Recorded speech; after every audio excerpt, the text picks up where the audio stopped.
En Gálatas capítulo 1 vemos a una iglesia que estaba retrocediendo, estaba volviendo a sus costumbres y habían personas que estaban persuadiéndolos para que volvieran a retomar a ellas. Aquellas costumbres que Pablo les había dicho que no era necesario volverlas a hacer porque ya Cristo había pagado por el pecado y por el precio de cada una de nuestras culpas. Pero leamos textualmente lo que el apóstol Pablo le dice a la iglesia. Estoy maravillado de que tan pronto os hayáis alejado del que os llamó por la gracia de Cristo para seguir un evangelio diferente. No que haya otro, sino que hay algunos que os perturban y quieren pervertir el evangelio de Cristo. Mas si aún nosotros o un ángel del cielo os anunciare otro evangelio diferente del que os hemos anunciado, sea anatema. Hay 5 formas en las cuales la iglesia se está contaminando y por las cuales la iglesia está entrando en peligro.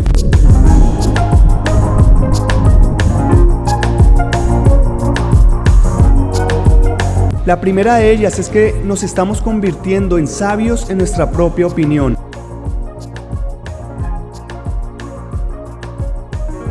Juzgamos a nuestra conveniencia, a nuestra forma de pensar. A lo bueno llamamos malo y a lo malo llamamos bueno. Muchas veces creemos tener la razón de todo y es ahí donde nos volvemos sabios en nuestra propia opinión. Puede Dios estarnos diciendo de que nos arrepintamos, de que hagamos cambios en nuestras vidas, pero como estamos acostumbrados a guiarnos por nuestra forma de pensar, creemos que esa es la verdad.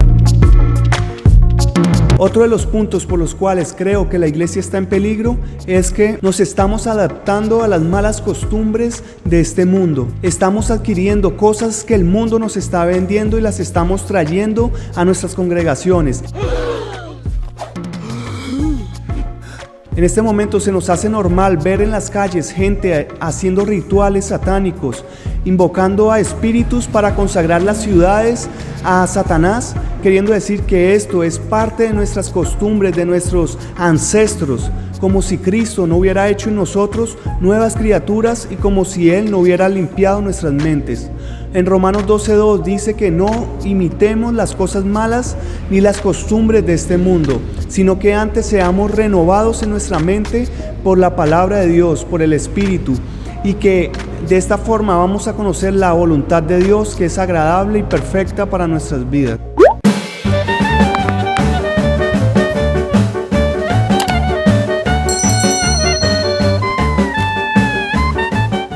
Otra de las formas por las cuales creo que la iglesia está en peligro es que estamos creyendo más en sueños, en supuestas profecías que dan personas que creen que Dios les está hablando, más que a la propia palabra de Dios.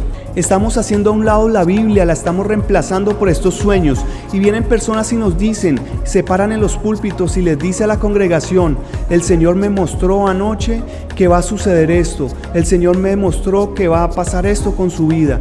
Y estamos ignorando la palabra de Dios, que es la profecía más exacta que hay para nuestras vidas.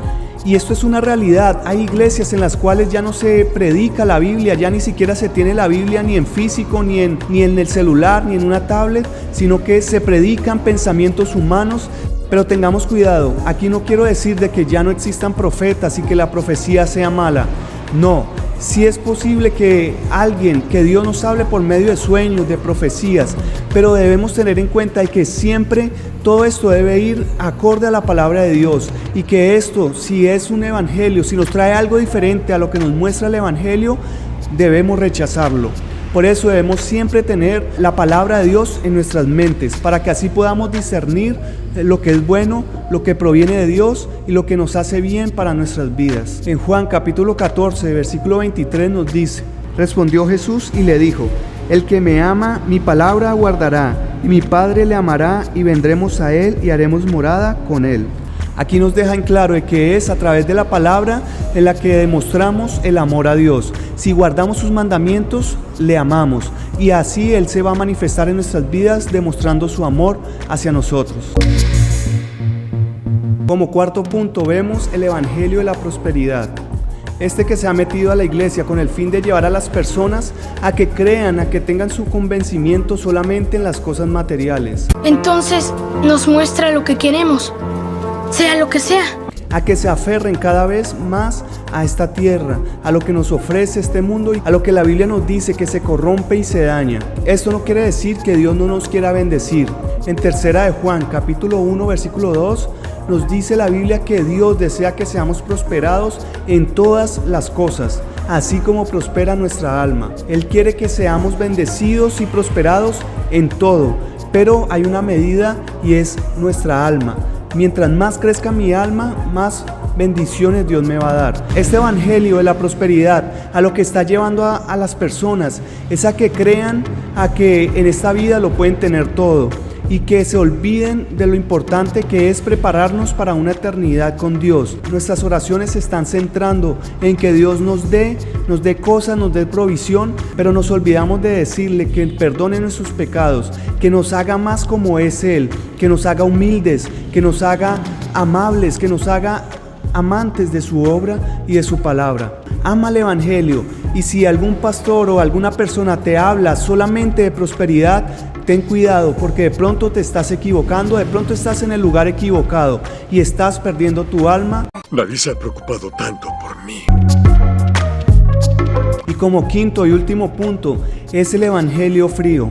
Estamos viviendo un evangelio en el cual la iglesia se está apaciguando, ya no está orando, la iglesia ya no está intercediendo, ya no está ayunando, sino que se está acostumbrando al diario vivir, a lo que pase. Vemos y escuchamos noticias trágicas y lo que hace la iglesia es preocuparse en vez de ponerse a orar. También en este evangelio frío podemos ver una combinación entre el pecado y la santidad. Como uno de los dichos populares que existe, el que peca y reza empata. Muchos el domingo se consagran para la obra de Dios, para venir aquí al templo, pero cuando llegan a sus casas son totalmente lo contrario. Cuando están en las empresas, en sus trabajos, son otras personas diferentes a las que Dios ve los domingos. Personas que están consumiendo licor, que están fumando, que se están haciendo tatuajes en sus cuerpos como algo normal, porque como en la Biblia no nos dice no fumarás, no tomarás, no te harás tatuajes, entonces lo hacemos. Pero hoy con estos 5 puntos quiero que reflexionemos en qué evangelio estás viviendo, en qué evangelio estamos llevando nuestra vida. ¿Estamos siendo sabios en nuestra propia opinión? ¿Creemos que lo que pensamos y lo que creemos es la verdad absoluta, así la palabra de Dios nos diga lo contrario? ¿O estamos adaptando nuestra fe a lo que nos está vendiendo el mundo?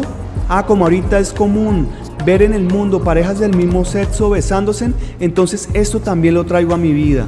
Que como ahorita hacer las cosas malas da más beneficio que hacer las cosas buenas, entonces yo las hago y esto lo predico y esto lo practico.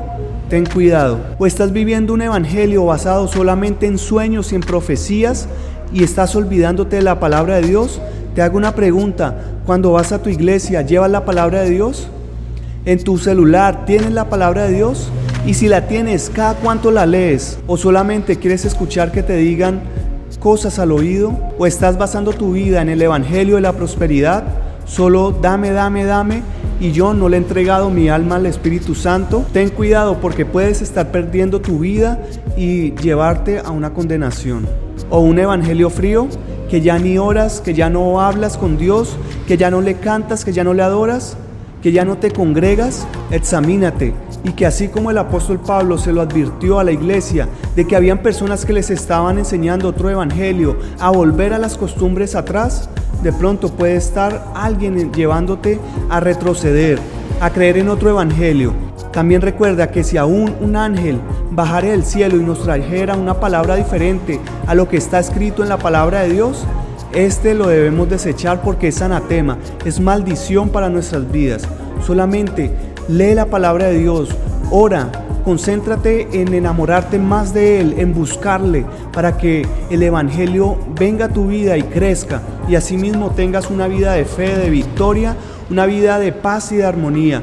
Que el fruto del Espíritu Santo se haga en tu vida gracias a que estás guardando la palabra de Dios y que estás llevando y defendiendo el verdadero evangelio, el evangelio de Jesucristo.